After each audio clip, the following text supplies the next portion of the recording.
I did it. I did it. Woo! Oh, goodness. First week. Okay. For those of you coming in, hey Logan, hey Alvaro. Awesome to have you here today. And for those of you who were on past streams, I've just had so much issues with connecting YouTube and OBS. And today, we did it. We did it. We did it together. Here we are. First try. First link. Let's get started.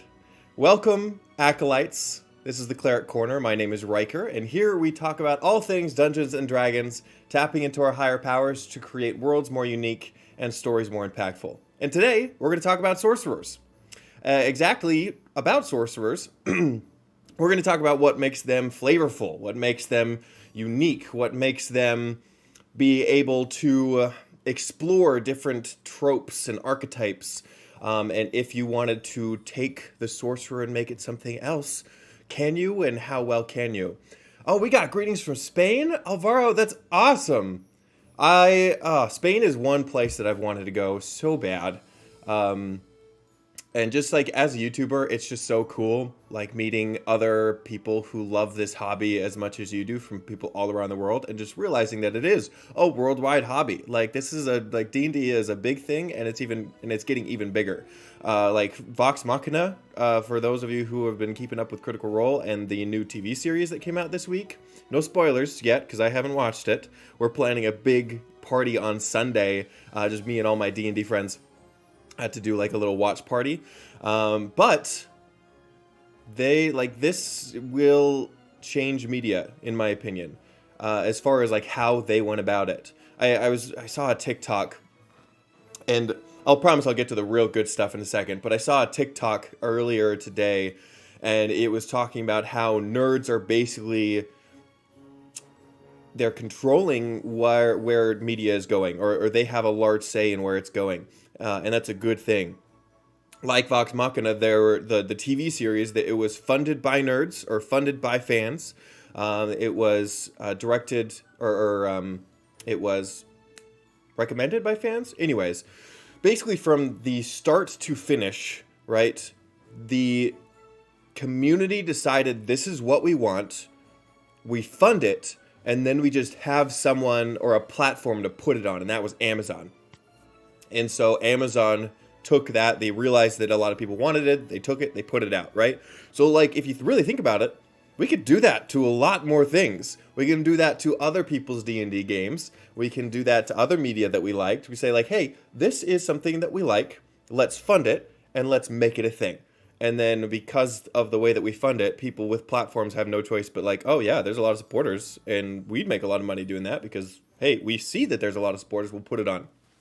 And so there's like really no risk for the platform either. If they wanted to put something on, they don't really have to say like, okay, if we put this, does it have a fan base? No, it already has a fan base. Like, it's good for both parties. Anyways, Alvaro says, yeah, I've already watched the first episodes 3 times each. Hardcore, dude. That's awesome. That's awesome. I'm sure there are a couple things that people miss watching it the whole time, because it is like, I won't lie, like an hour-long video is a lot to watch. I love streams personally from other creators, because either I do it at work where I'm just kind of using my hands. I do flooring stuff just as my day job until I can do this full time. Or I watch live streams like to and from work driving, like in a commute. But that's really cool. I'm actually very flattered by that, Alvaro. Thank you. Okay, so let's start off here with our Patreons. So I mentioned all of my new patrons last week. This specific tier, Acolyte tier, they're the ones that are the current highest supporters, and I just want to give them another shout out. So Kaleidoscope and Weaver Atropos, they are the current Acolytes, and guys, just thank you so much. All right, you really make a difference to me as a creator. Supporting what I do and making things happen as I do all that I can to grow this channel and make content amazing for you guys. As I do love doing this, and I do want to do this more. You know, enough said. But again, like if you guys want to support me on Patreon, and there are also other perks that you have on there, different things that you can do on Discord. I'm actually in the future wanting to do like a research team people that actually can come on and help me do videos and learn and create a community that explores different avenues of archetypes and creativity. So I'm looking to do that. The first people that I would be looking at are people on my Patreon. But then you can also, in the meantime, just have one-on-one time with me, right? And different perks that you can check out there. So check that out, link in the description. However, going on, let's go to the tier list. Oh, hold on. Let me check out of this. Alvaro says, actually, what made me interested in Dungeons and Dragons in the first time was reading what sorcerers and warlocks used charisma as spellcasting. The stream looks promising. Hey, so if I wait, hold on. Okay, so that sorcerers and warlocks are charisma casters. That interested you? Yeah, it's a different kind of spellcasting. I actually haven't really thought about it that much, but if you really think about it, charisma is an interesting form of spellcasting. Here's a thought. If bards could cast spells just because of how charismatic they are, right? Just because they exude so much charisma that they manifest magic, shouldn't the other stats be the same way, right?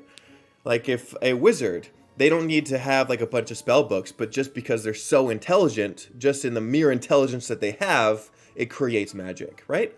Or for a cleric, right? Or a druid, their wisdom, they have so much wisdom that it manifests into magic, a lot like charisma does, right?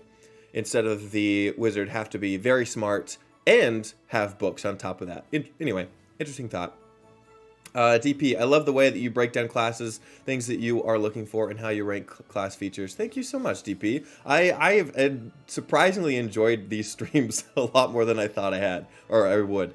Alvaro says, I was already used to the concept of different spellcasting stats, intelligence, faith, yep, from other games, but charisma was a very interesting concept. Yeah, and one concept that I really want to make a video about is Constitution casters. I actually was planning on talking about this today because we're talking about Sorcerer, but you brought it up, so we're going to talk about it. Sorcerers are charisma casters, right?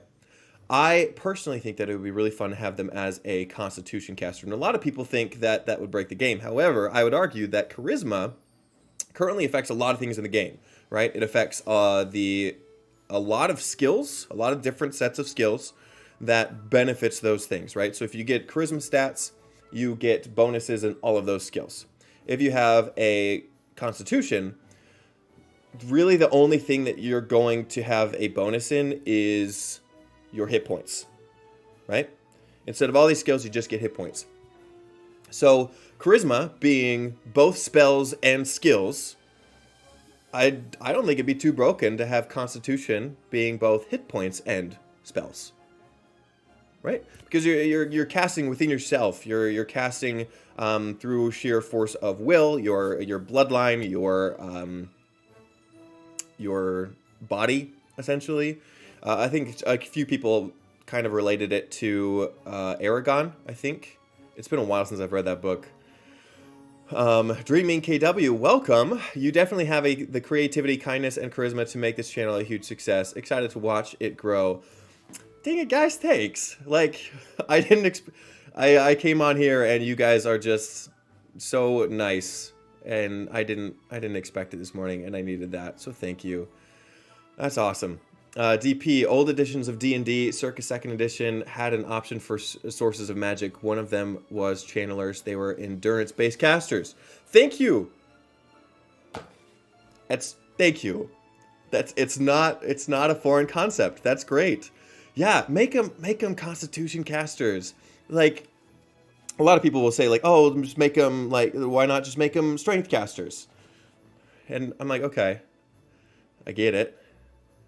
I mean, a lot, and don't get me wrong, if you find a way to make a strength caster, like, you punch the air hard enough to break the fabric of the universe and, like, tap into the weave, like, you have to break through the air into the weave to grab the weave and cast a spell, sure, right? But I think Constitution really does have a good, what's the word? Case? Yeah. I think it does have a good case. Alvaro, my first group of players had Wizard, whose concept was closer to a Sorcerer, and was more like a child prodigy who developed their own spells. He was the UA Scribes Wizard, also able to change saves. Oh, that would be a cool... That would be a cool benefit, being able to change like saves. I mean, obviously you have like really saves that you use a lot and saves that you don't. So maybe choosing one of the sets of 3 that do and one of the sets of 3 that don't, and like switch them around. That'd be a really cool aspect of the Sorcerer, and it would make sense since they are like the very transient spellcasters. Alvaro, yeah, I'd love the Constitution caster idea. So far, I think we just have the Aberrant Dragon Mark officially. Oh, I forget what that is. I forget what that is. I will look at it in a second.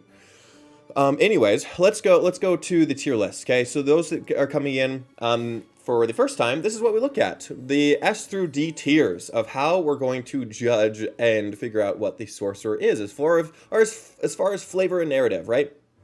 So S tier, the best of the best, means that features are in complete synergy with the class narrative, a key class for reflavoring, including multiple avenues for customization, meaning that the abilities that it has narrates what a Sorcerer should feel like, right? As you play a Sorcerer, you should be getting what you feel like you should be getting. However, on the flip side, on the D tier, features seldom work with the narrative of the class. They are limiting and leaves little room for reflavoring, meaning that this class doesn't feel like what you thought it would feel like. And if you try to reflavor it, if you try to make it something else, if you try to make it a little bit more narrative. Actually, how's the sound, guys? Should I turn down? I'm gonna turn it down a little bit. It's getting in the yellow. But yeah, features seldom work with narrative of the class, and then they are limiting and leaves little room for reflavoring. Things we're looking for: does the mechanics work with the narrative? Can you separate mechanics from the narrative? Can you easily make changes to the mechanics? An example of this would be like making paladins, instead of just smiting with radiant damage, it'd be smiting with a different type of damage, right? Which is one thing that I'll get into with the paladin video, because I have opinions on the paladin. But does the ability expand or limit options, and does the class give further options for customization? That was a big one last week in our warlock video. We explored a lot of how the warlock has multiple avenues for customization, and I think we decided like it was S tier. There were a couple people who said it was just A, but I think overall S tier was a big one. So that's what we will be looking at. Alvaro, oh no, DP, player's option, spells and magic, TSR 2163. Okay, good resource. I will actually have to check into that after the stream. Dreaming KW, Earth Ganassi can cast a spell using Constitution. Yes! Yes! Like it's in the game. Yes! I forgot about that, but yes. Yes! Anyways, I'm not bothered. I'm not bitter. DP, imagine wizard who do not forget spells as they are cast, but instead freely use any spell in their repertoire whenever they wish. Yes. If you say like they forget every day of something that they memorized yesterday, and something that they'll memorize again tomorrow. Wizards in the system magic are born with some special spark or gift that allows them to reach some hidden source of supply of magical energy, and use this power for their enchantments and spells. A young apprentice knows only 1 or 2 ways to harness. Yeah, I agree. And those, everyone that wants to know my opinion about Wizard, go watch my Wizard video. I love them. They're amazing. However, there are a couple things that I would change. Alvaro says, Aberrant Dragon Mark is a feat from Eberron. +1 in Constitution, lets you learn a cantrip and first level spell from Sorcerer. Yep. I mean, if your DM allows it, go for it. Honestly, I would allow it at my table if you really feel like you want to do a Constitution-based spellcaster. I think that's awesome, right? DP this energy into useful applications and has a very limited capacity for tapping and shaping magical energy, while a great Archmage knows dozens upon dozens of spells and has nearly unlimited... Oh, I think I'm getting ahead of you. Maybe I should let you type. Unlimited capability for wielding magical energy. Yeah. It's with the wizard, there is such a great ludonarrative that's so familiar to a lot of people, right? So you want that to come across to people. Okay, so if you guys do have questions throughout this stream, please ask, right? You guys are very talkative today, which I love. And so if you guys have questions and want us to divert from the current conversation or just with other things as well, just feel free, right? And I'll answer them to the way that I feel would be appropriate to the stream and everything that I want to cover. So, but let's go to the Sorcerer. Dum-dum-dum. With the Sorcerer, I'm going to read this off. They're very raw in magic, and their magic comes from their bloodline. Magic is part of every Sorcerer, it says, suffusing body, mind, and spirit with a latent power that waits to be tapped. Some Sorcerers wield magic that springs from the ancient bloodline infused with the magic of dragons. Others carry a raw, uncontrolled magic within them, a chaotic storm that manifests in unexpected ways. The appearance of Sorcerer's powers is wildly unpredictable. Some draconic bloodlines produce exactly one Sorcerer in every generation, but in other lines of descent, every individual is a Sorcerer. Most of the time, the talents of sorcery appears as apparent flukes. Some sorcerers can't name the origin of their power, while others trace it to strange events in their own lives. Touch of a demon, a blessing of a dryad at baby's birth, or a taste of the water from a mysterious spring might spark the gift of sorcery. So too might the gift of a deity of magic, exposure to the element forces of inner planes, or the maddening chaos of limbo, or a glimpse of the inner workings of reality. Sorcerers have no use for spellbooks or ancient tomes of magic lore or magic lore that wizards rely on, nor do they rely on a patron to grant their spells as warlocks do. By learning to harness their channel their own inborn magic, they can discover new and staggering ways to unleash that power. Now, something that I covered in the warlock video is I personally think that you don't need a sugar daddy to be a warlock. You don't, right? Question being here is, do you need a bloodline, or do you need to have the magic be hereditary in order to be a sorcerer, right? I would argue that it looks like when it says the touch of a demon and a blessing of a dryad at a baby's birth, those could be your warlock patrons, right? These could be your warlock patron. A dryad could be a warlock patron. A demon could be a warlock patron. Like, does that mean that the warlock is the one that originally gets it, and then all the warlock's offspring are sorcerers? Like, is that how that works in the meta? I would argue that, again, pick the class that narrates the flavor and the type of spellcasting that you want to do, right? Oh, man, you guys are talkative today. Hold on. Who am I missing? Logan. Imagine a warlock who finds out they were a sorcerer the whole time and patron was their parent ancestors. Yeah. In my my warlock video, just the 10-minute one, the better warlocks video, I do talk about parents getting their power from their parents. DP, reaching for and directing magical energy is a dangerous and taxing exercise, at least as difficult as heavy labor or prolonged exertion. And each spell a wizard casts leave them weakened and vulnerable. In fact, wizards can exhaust their very lives by casting a spell that's too much for them to handle, or by casting too many smaller spells in succession.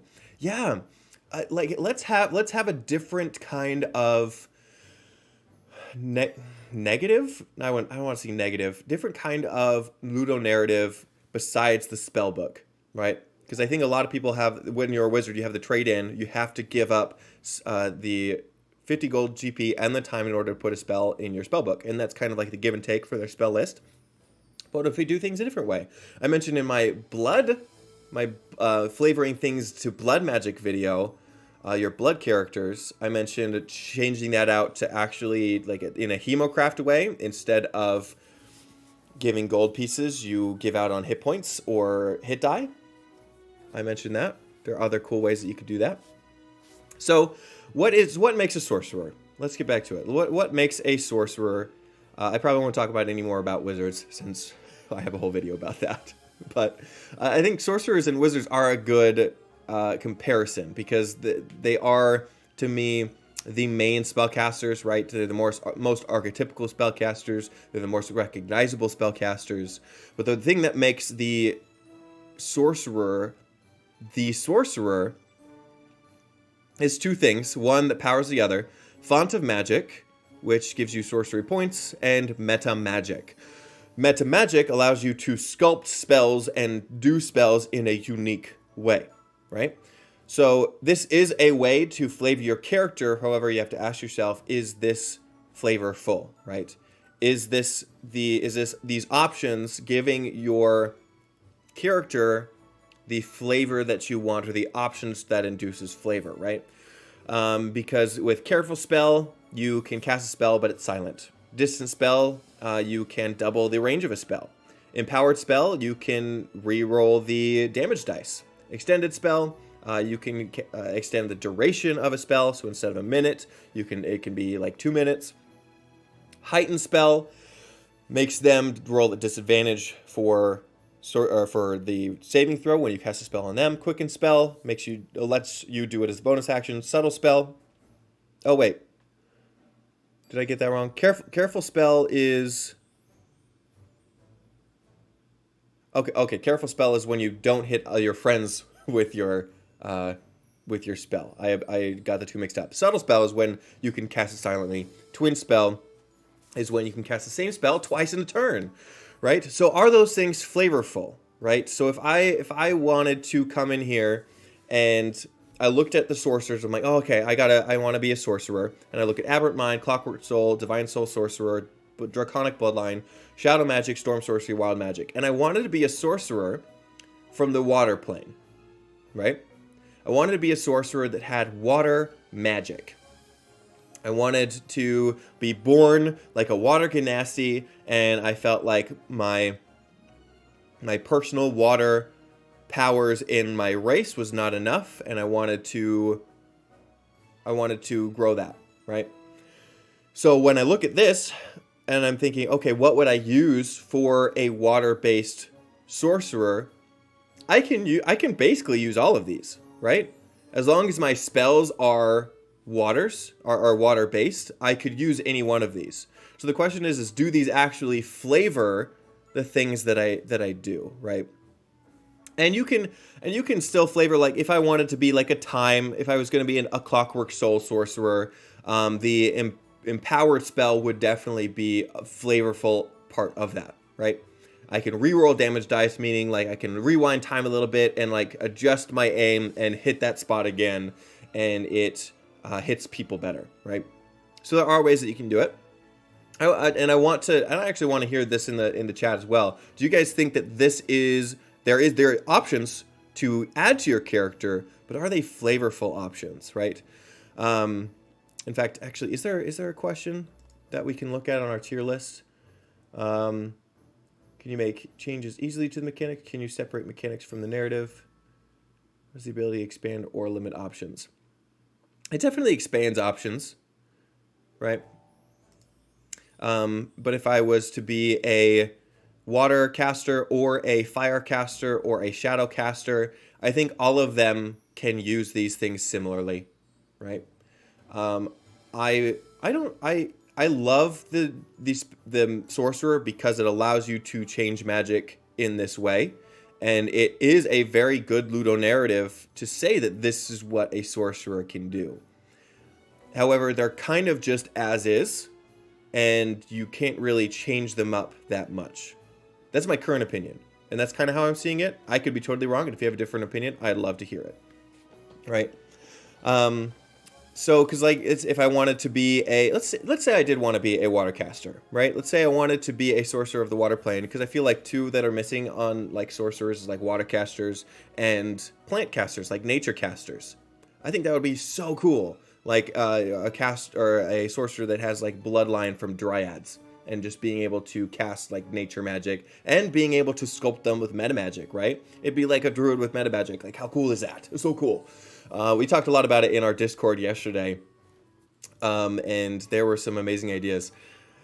So with the watercaster, let's look at some things that you could use. My first thought was shadow magic, because they have really cool aspects of like Hound of Omen, where you get to create like a shadow hound, and you could flavor that as like your water hound. You make like a water elemental, and you have a hound that's water, and it increases hit points, which is a lot of like in a lot of archetypes, like water is very healing. And then, but one that actually stuck out to me as I did like 10 minutes of prep before this video, the Clockwork Soul, right? Because if we look at water-based magic over here, This is your sorcerer spells. Actually, let's go to all the spells. So these are all the water spells. Most of them are transmutation magic. So if I wanted to be a sorcerer and I wanted magic spells that weren't on my spell list to get all the water spells that I possibly could want, I would need a caster that could cast transmutation, right? So the Divine Soul Sorcerer allows you, with the Clockwork spells, to take the spells that are given to the Clockwork Sorcerer and trade them out for, and I'm going to, Abjuration. You guys didn't see any of that, did you? There we go. Let me do this. This is all the spells. Here we go. All the spells of water, all transmutation that you can see with a couple evocation, or one evocation and 2 conjuration. Go back to the Sorcerer. Spell must be abjuration or transmutation from the spell sorcerer, warlock, or wizard spell list. So you can switch these out for other water spells, right? And then Bastion of Law says you can tap into a grand equation of existence to imbue a creature with a shimmying shield of order, easily be a water shield. Trance of Order, you gain the ability to align your consciousness with endless calculations of mechanist. As a bonus action, you can enter this state. Attack rolls against you can't benefit from advantage. Whenever you make an attack roll, ability check, or saving throw, you can treat the roll of a 9 or lower on the d20 as a 10. In this flavor, you have the turning back of time. This you can have like a layer of water around you.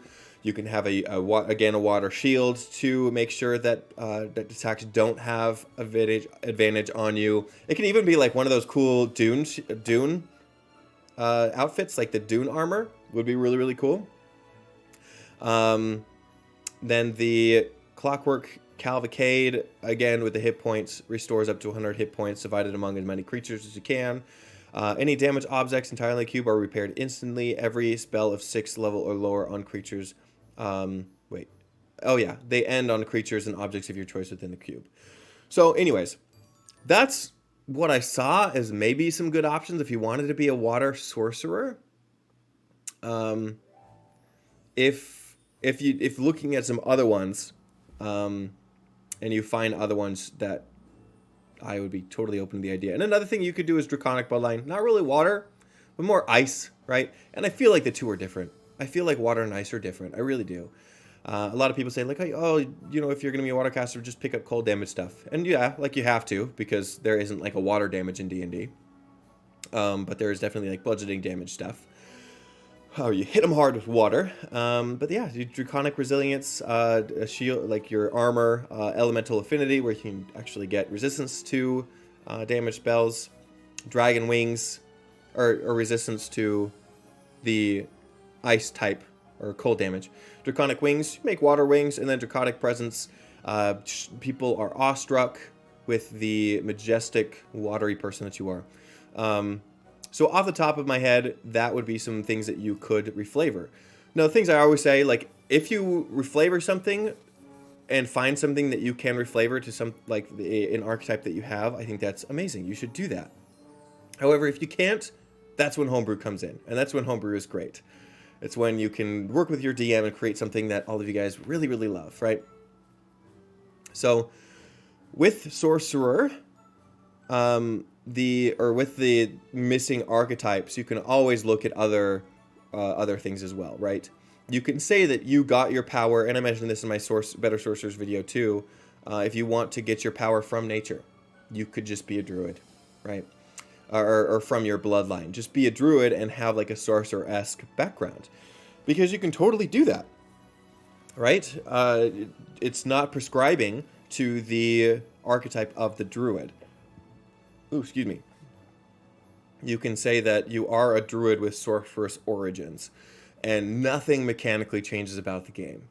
All right, so DP Unearthed Arcana releases a sorcerer based on an elemental type, which I've adapted to all different damage types in 5e. Yeah, you have to, right? I think one thing that we talked about in the wizard video is how that there are limited types of damage in D&D, because as you can see, control water. There is I can count them on by both hands. 1, 2, 3, 4, 5, 6, 7, 8. There are 8 water spells when I type in water. 8. Let's type in fire. Let's see what comes up. Is it going? There we go. Oh, actually suppressed. Is there that? Are there only that many fire spells? That seems wrong. Am I doing that wrong? 1, 2, 3, 4, 5, 6, 7, 8.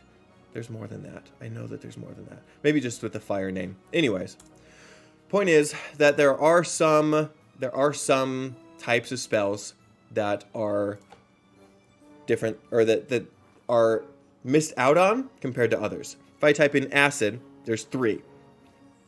There are 3 acid spells. So if you wanted to be an acid sorcerer, having your draconic bloodline from an acid something, like an acid dragon or a Kotobel Pass, or I don't know. It's like a poison cow. You probably wouldn't get magic from. Oh, you could. But 3 spells that you can put into your acid sorcerer and make them acid flavored. That's not enough, right? And that's another question. Like, is the spell types and spell schools, like, should they be more? Should they make more of them, right? And I'd love to hear this from you guys. It's like, should we just use the spells that we already have, be happy with those, and be happy that there's not like tens of like hundreds and hundreds that we don't have to take care of? Or should, like WotC say, like, release a book all about acid spells, right?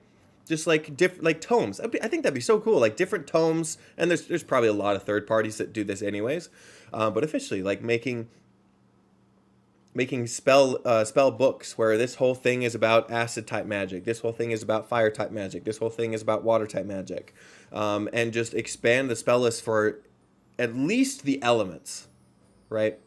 Because I feel like the elements and the being so prevalent in the elemental planes, that it makes sense that a lot of sorcerers would be getting their magic from them because they're so close. Ty D or no. DP, Hydromancers and Cryomancers are very different, though water in 5e I found is sometimes bundled in with Storm. Yeah. Defaulted to lightning and thunder damage, or in the case of Genasi, acid. Yeah. They kind of bundle it up because there's not enough. There's not enough water to go to create something a whole cloth. So they have to include acid, they have to include lightning, they have to include thunder, because those things are limited too. And so they bundle all up in a single thing, and I could be wrong in saying this, but then they gift wrap it, put a ball on it, and send it out. But I feel like we could expand each of those in the way that we've done the other elements. Ty D says, I think I'd take Transmutation and Twinned as good metamagic for wild magic. My next build is an Air Ganassi wild magic. Ooh. Yes.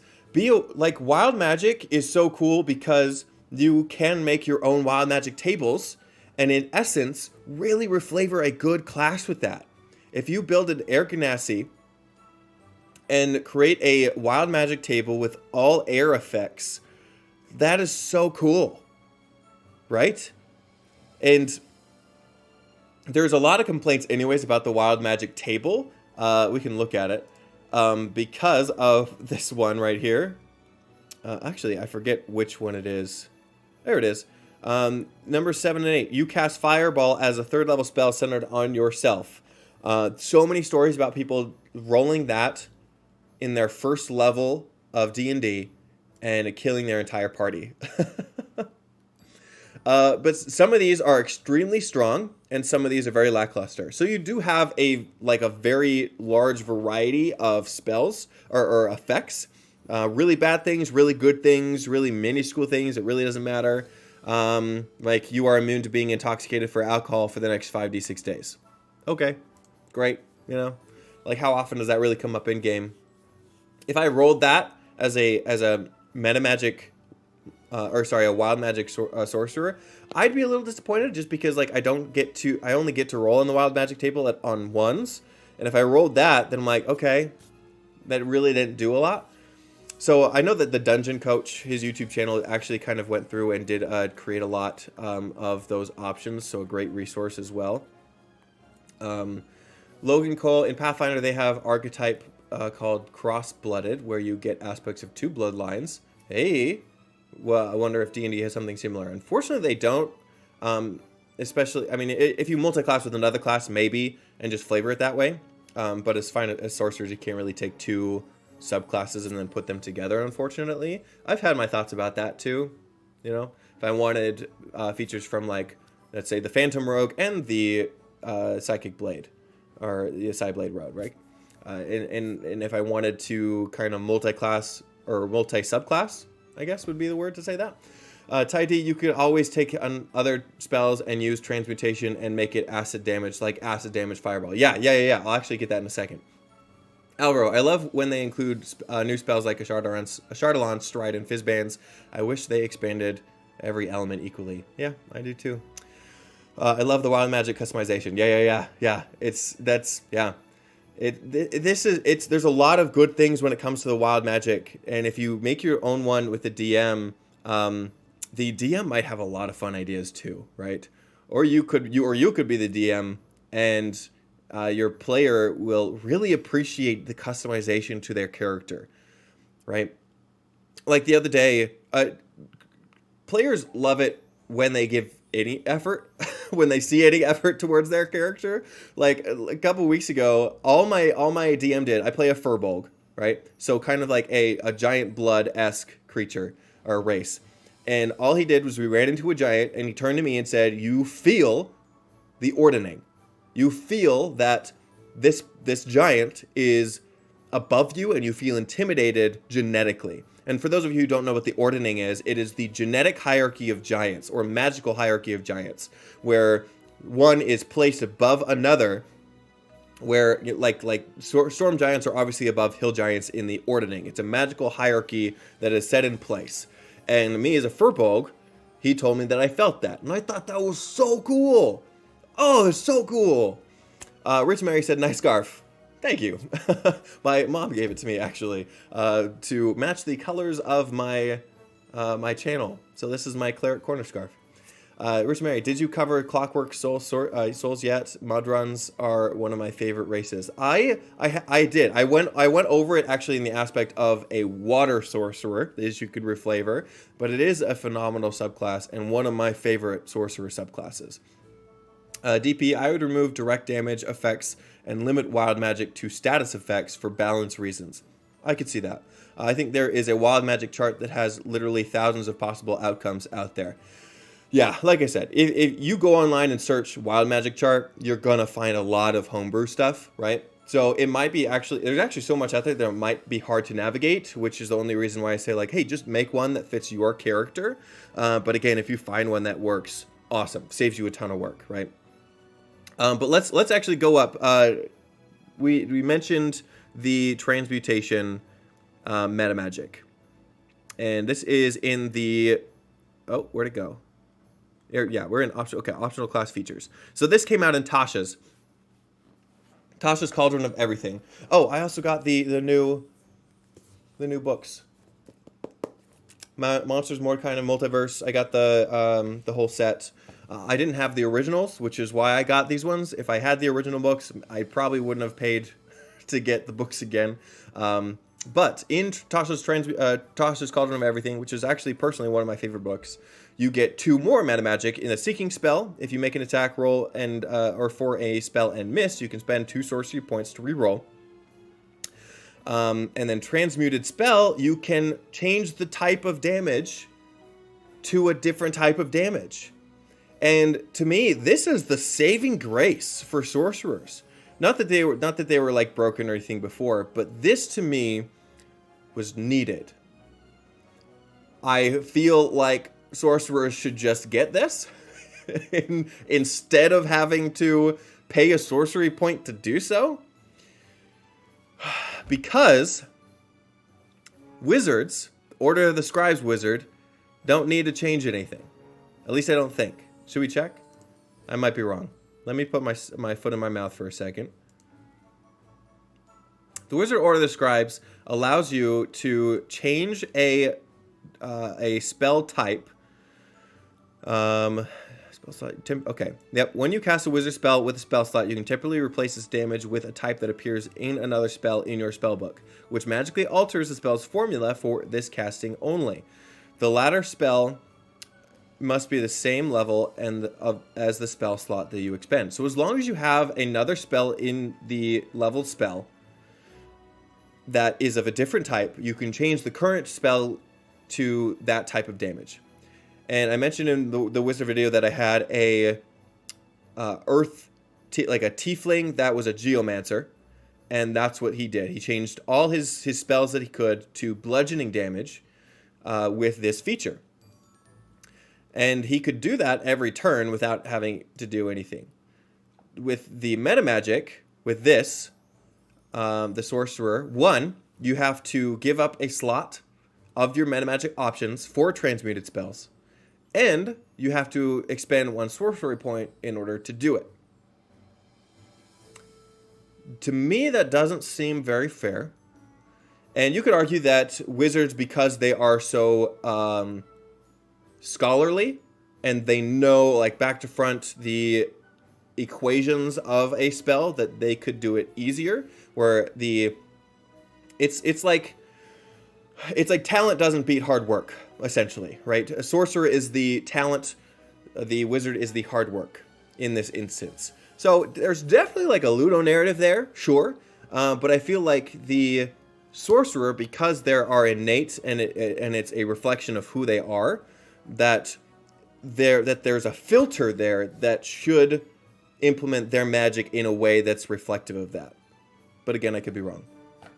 DP, I'm wondering if you could reskin a Warforged or Autonom as a Modron. Yes, absolutely. I actually did a this was a while ago when the Spelljammer Unearthed Arcana came out. I made a video about reflavoring all of those Spelljammer races. So what you could do now that we have those stat blocks, and Modron was one that I mentioned for the Autonom. Yeah, Alvaro. I definitely allow playing a rogue Modron as an Autonom to Warforged. Okay, yeah, that's awesome. They DP. They should have a metamagic feat that allows you to change the type of save that a spell uses. That's good. That's real good. For balance reasons, there would need to be restrictions, yeah, since there are common and uncommon saves. But yeah, you can just say, like, oh, like, out of these three saves, like, if it's a charisma save, which is a lesser, right? Yeah, it's a lesser save. You can change it to intelligence or strength. One of those two. Right, or just if it was one of those three, change it to another of those three, and vice versa with the other ones. It could just be like an ability in a subclass, and I think that would be crazy awesome. DP continues. They should also have an eschew material components metamagic feat. They should. Yes. So and this is so. I was actually very excited about the Sorcerer because I thought a lot about it. But now talking about it with you guys, I feel like there's a lot of things that the Sorcerer is missing. Unfortunately, like, sure, you can reflavor a lot with the Sorcerer, but there's a lot of the Ludo narrative that is missing with the Sorcerer, apparently, right? Because there isn't. Yeah, there isn't features that you can switch out material components, well, yeah, and then the careful or the subtle spell is both the verbal and somatic, so you still have that. But material components, you don't have one that gets rid of those. And there are spell effects, or sorry, class effects or subclass effects that do get rid of those. I can't remember exactly off the top of my head, so if you guys remember any subclass or class that does have that, there are abilities out there that removes cost to spells, meaning that you don't need those material components. Like, you don't need a diamond to revive. Oh, actually, do I remember? Hold on, I think it's the Barbarian. I could be wrong. Excuse this detour. Is it the Zealot? Yes. Okay. Your soul is marked for an endless battle. If a spell such as Raise Dead has a sole effect of restoring you to life, but not on death, the caster doesn't need material components to cast a spell on you. Right? So if you're a barbarian, you don't like any revivify spell doesn't cost anything to you. So it'd be amazing if, like, the Divine Soul Sorcerer could use their abilities to do that effect on other people. If you were to revive this person, right? It could even be said like, oh, and then you have to wait like 1d4 days in order to do it again. That'd be totally fair, right? But if you do that, it costs like 10 sorcery points. So 1, you'd have to have enough at the end of the fight to do so. And then 2, you can't use it for 1d4 days. I feel like that would be a really cool balance for like a Divine Soul Sorcerer. I would. So that's the question, right? Are these good enough to create a Ludo narrative, but also a way to flavor your sorcerer into something else? It does have multiple avenues, right? It has multiple avenues of flavoring. So if we look back at the tier list, does the class give further options for customization? Yes. It has its subclass, it has its spells, and it has its metamagic. So technically, if we're not counting subclass, just 2 avenues of flavoring, right? With these 2 avenues of flavoring, does it coalesce into something that works together to create an idea that you've had? So in the essence of like elemental stuff, I don't see a lot of prospect in that. It does great in the Ludo narrative of a sorcerer, but doesn't do great in the Ludo narrative or a narrative of like changing the flavor. I feel like it's difficult there. Let's see. Actually, I forgot to mention this. There's actually a fourth. A third. There is a third. However, it's only given to two sorcerers, and that is their replaceable spell list. So if we go to browsing again, we go to Clockwork Magic. This is one example. This is the one I showed you. You can switch out abjuration and transmutation spells. So you can pick from other spell lists, and this helps the flavor so much. And the Dungeon Dudes came out with a video recently of where they took every class that doesn't have it, right? So like Shadow Magic, there's no extended spell list. So there are Shadow-esque spells, especially from like the Warlock spell list, that would be really cool for Shadow Magic that it doesn't have, right? But the Dungeon Dudes, they went and made one for each one that I really, really liked. But it does a lot for the flavor of the class. So if every class that had it, and maybe they'll come out with these in like the 2024 extended 5.5e maybe for all of these things. But it helps in picking, and something that's actually very unique to the Sorcerer. The Sorcerer is the only one that can do this. The Wizard has a lot of spells that they can choose from. The Bard can pick out specific spells from different spell lists. The Cleric and the Druid does have their entire spell list they can switch out every single day, but the Sorcerer is the only one that has their set spell list, as well as ones that they can switch out every now and then with different spell lists, right? So this specific feature of the way that they do it this way is unique to the Sorcerer. DP says, Wizards have academic, formulaic magic. Sorcerers have innate talent. Archetypically, yes. And they are pulling from personal energies or the greater cosmos. I'd say 1 silver piece equals 50 gold per the material component. Yes, be nice to the Wizards. DP, I'm not sure if they have a squaring the circle or altering the area of effect shape of spells metamagic feat.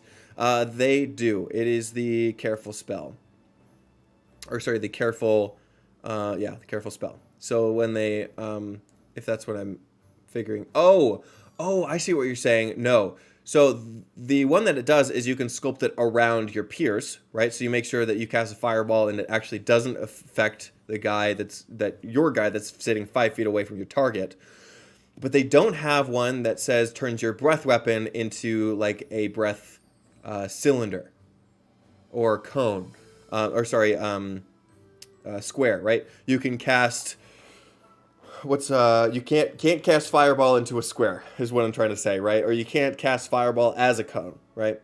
And I think that's what you're saying, and that would be another excellent way or excellent addition to the Sorcerer. I think that would be awesome. And in fact, I might take both of those and make it an option at my table. I really would. So thank you for mentioning those. Alvaro, I love the replaceable spell list. I have created an expanded spell list for every subclass. You need to. That doesn't have one in my games. Yes. DP Arms of Hadar for Shadow. And then DP says one silver piece, one sorcerer spell point. Oh, like buying back your spell points? Oh, for the material component. I got you. Yeah, it could be one silver piece. I think there was... Hold on. There is one that does this. There is one that... Let's see. No?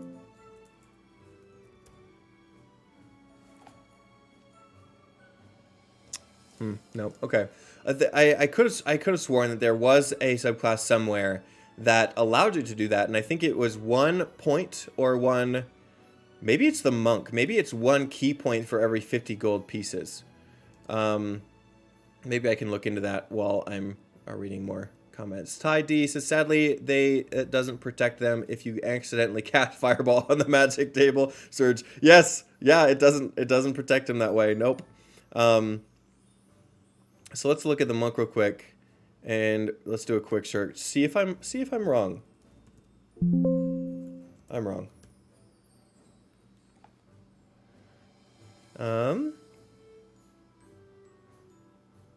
Casting elemental spells. That's not it.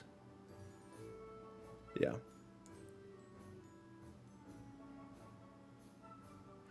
Yeah. So maybe I'm wrong. Maybe I'm wrong with that. Anyways. DP, 1 sorcerer spell point equals 50 gold piece for a metamagic feat if one doesn't exist. I really think that would be a good metamagic feature. Absolutely. I think 1 sorcerer point for every 50 gold piece. So let's say Revivify is 300 gold pieces. That'd be 6 metamagic points or 6 sorcerer points. So, yeah. I think that's completely fair. And you don't even get 6 until what level? You don't even get 6 sorcerer points until 6th level? Yeah, 6th level.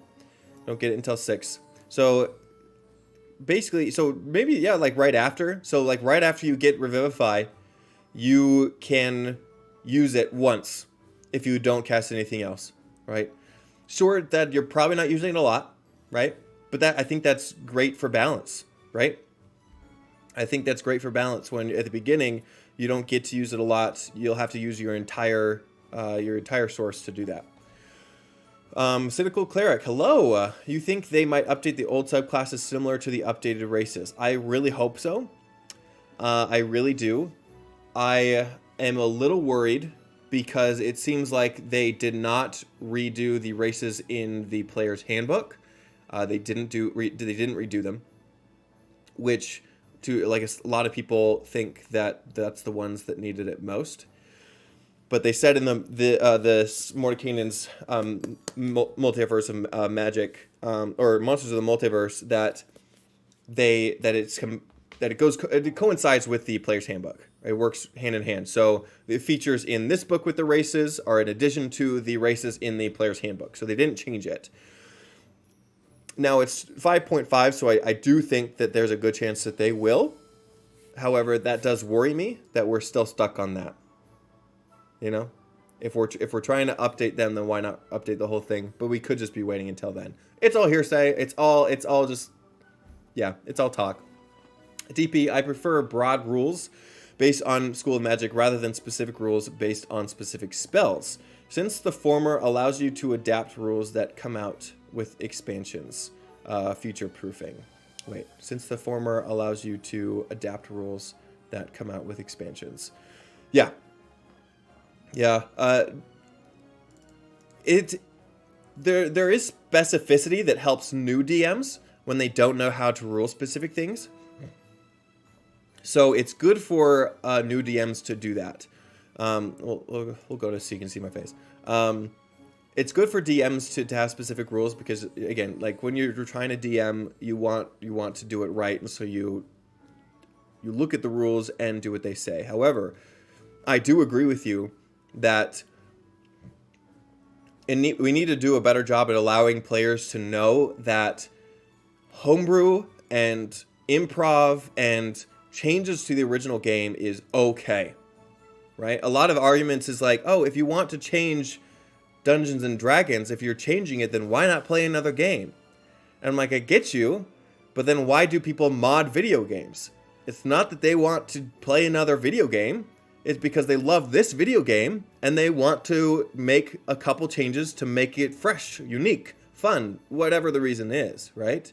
And so we take Dungeons and Dragons and make it better than it is to our table. Not better it is to the whole, right? Because it needs to be a game that is available to everyone.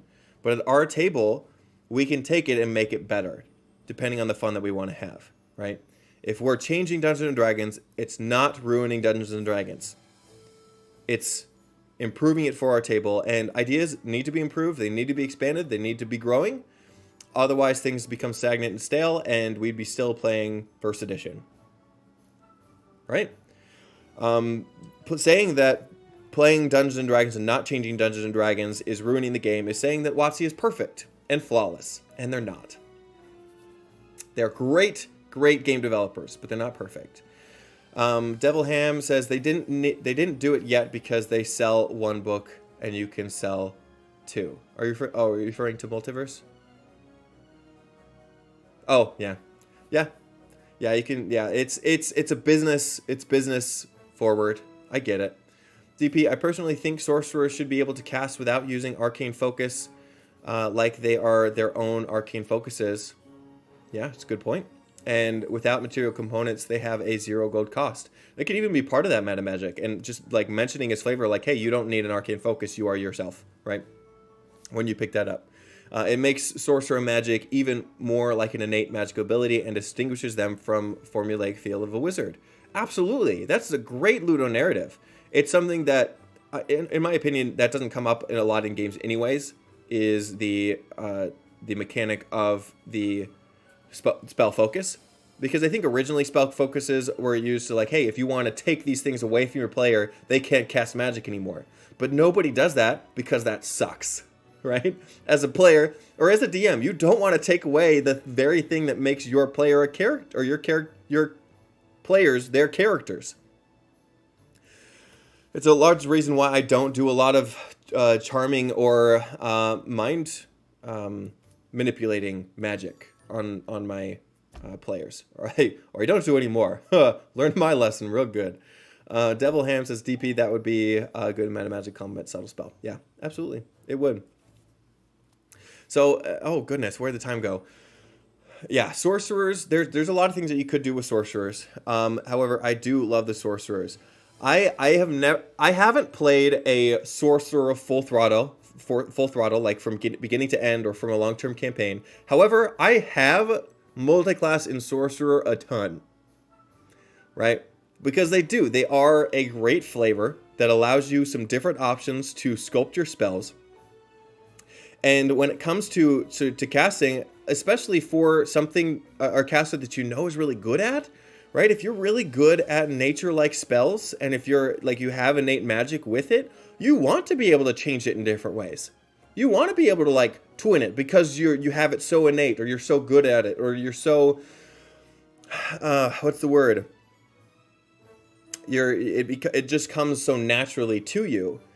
And you're not tied down to the archaic glyphs and mathematics that the wizard is, right? It's much more freeform. It's much more creative or artistic way of viewing magic, which I think is also an argument for bards as well, right? So that's the question. Does this create a great Ludo narrative and great flavoring for the sorcerer? So let's go back to our tier list. So, going again from S tier, features are in complete synergy with the class narrative. And while I read these, I'd love to go ahead and post in the chat where you guys think the sorcerer fits, right? Do you think that features are in complete synergy with the class narrative? When you play a sorcerer, you feel like a sorcerer, and a key class for reflavoring, including multiple avenues for customization, meaning that if you wanted it to be something else, like Sorcerer would be your go-to on thinking, okay, this is how I'm going to make something, and the Sorcerer gives me many options in order to do so, right? Or A, strong features that promote creativity with the right brainstorming, a lot is possible. B, offers decent reflavoring options and provides good narrative, though only for specific campaigns. There are some that do well, some that don't. C, some ludonarrative is present, reflavoring is possible, but specific features make it very difficult. Or D, features seldom work with the narrative of the class, and they are limiting and leaves very little room for reflavoring. And again, I feel like if the Sorcerer class had Transmuted Spell as a class feature instead of something that you have to purchase every time that you cast a spell, I think that I would actually rate this a lot higher than I would currently. And I don't think that the lack of water spells in my example, or the lack of certain type of spells, is the Sorcerer's fault. I don't think that the lack of spells is the Sorcerer's fault. So I don't think that I'll take that into account, because I feel like that's more of a game issue than the Sorcerer issue. But they do have the spell schools on which they can switch it in and out. Devilham says, Cleric Corner, which race changes do you like the most in your new book? Which ones do you like the least? That's a great question, and I have an opinion about it. So I only like this one a lot because I'm actually playing it. And it's the Furbolg, because the Furbolg, as it stands now, you can use a bonus action to turn invisible until the start of your next turn. But you can only use it once. You can only use it once until, like, I think it's a long rest. But in this book, you can use it multiple times equal to your proficiency bonus. So now, me playing a Furbolg in my current game, I can ask my DM, hey, can I turn invisible for many turns now, right? Rich Mary says, you're not a real sorcerer until you can fly. Sorcerer is an A for sure. Yeah, I mean, a lot of sorcerers can't give you the ability to fly, which I'd argue, why? Right? Which one was the weird one? Is it Aberrant Mind? Aberrant Mind makes sense because, you could basically telepath yourself. Divine Soul, maybe you're angelic. This one, yeah, Otherworldly Wings. Oh, let me see so you guys can see this. So Otherworldly Wings you have as a Divine Soul sorcerer. And then Clockwork. Oh no, this Clockwork doesn't give you it. Storm Sorcery. Wind Soul. You can fly. Wind Magic. There was a third one. Which one was the third one? It's a lot. Like, there's a lot of sorcerers that can fly, and I don't know why. Right? Like, there are sorcery magic and draconic magic, divine magic and aberrant magic in other classes, and none of them allow them to fly.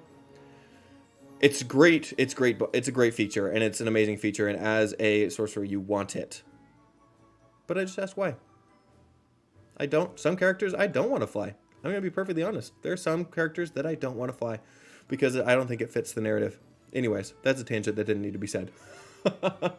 I'm mean today about the sorcerer, and I don't mean to be. The sorcerer is a great subclass.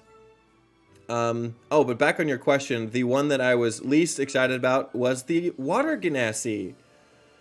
My boys, like, I was so sad. They traded out, this is what they did. They traded out Shape Water for Acid Splash. They traded out a utility spell for a damaging spell.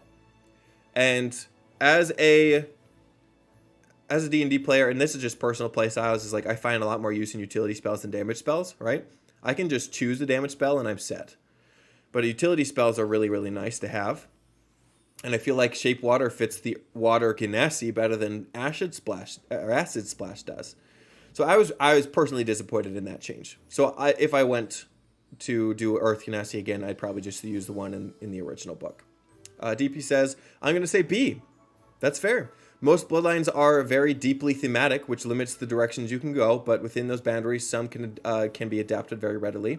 Very good point. Alvaro, in general, I'd say Sorcerer is an A, but with the right DM, it can become an S.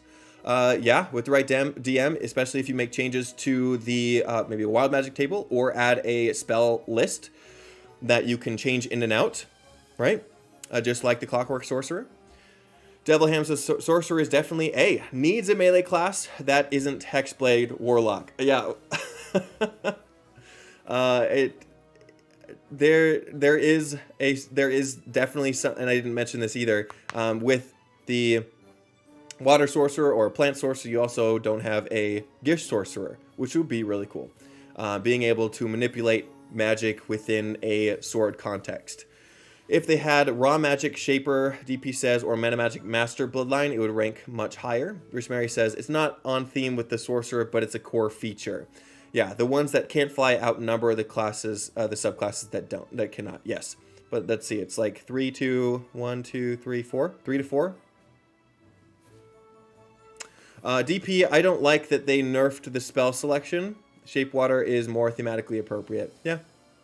Yep, and good thing as DMs, we don't need to be beholden to the rules.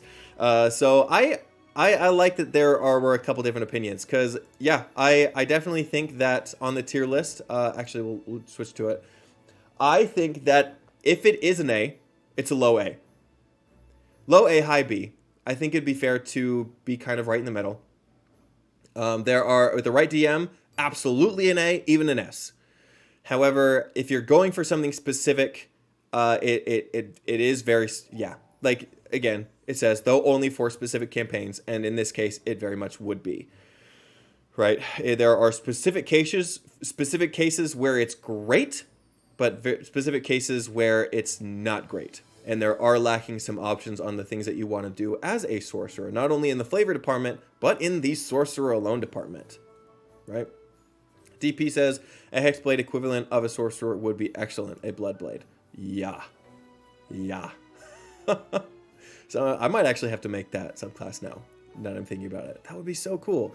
I did make a subclass on my Discord called the Paradox, and it's a take on the spellcaster form of the Echo Knight Fighter, where you summon a duplicate that can go out and do what you do, essentially, which is really fun. But making them more like a knight or a warrior or a fighter, with its Gish capabilities, making it more like a blade singer, would be so cool. Alvaro says, I like the idea of Devilham of making a melee class. An idea came to mind, something called Corrupt Touch Sorcerer, based on touch spells and melee attacks with extra effects and alter targets. Guys, I think we're onto something. I really think we're onto something. DP, summon sword shaped from your own blood. Yeah. You watched my blood video, didn't you? Yep. Summon swords shaped from your own blood, because it makes sense. A blood sorcerer, you can summon blood swords, you can summon blood companions, blood hounds, no pun intended. You can summon blood shields. Yeah, Bloodblade sounds amazing, and that's what I'm going to do today. So yeah, so low A, high B, I think is a good thing for the sorcerers. But anyways, thank you guys so much for dropping in and being amazing and having such crazy ideas that now is going to bother me all day. I think that we really dove into the sorcerer in a lot of different ways, and I really like that a lot of you guys had some amazing input with some of the things that the sorcerer was missing that I actually didn't think of or hadn't remembered. So I think that's awesome. If you want to continue this conversation, go ahead and go to my Discord. That is in the link below, as well as my other links to my other things. And in the meantime, tomorrow we have my monk video coming out.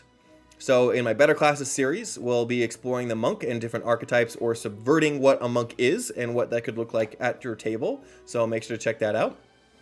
Leaving off, Alvaro says, a sword made of blood from your enemies. Yeah.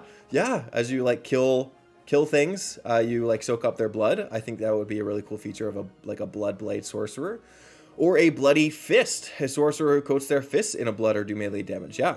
Rich Mary, did you see Wintry has 100k views on his new video? I'd have to check. Alvaro, love the stream. Thanks, guys.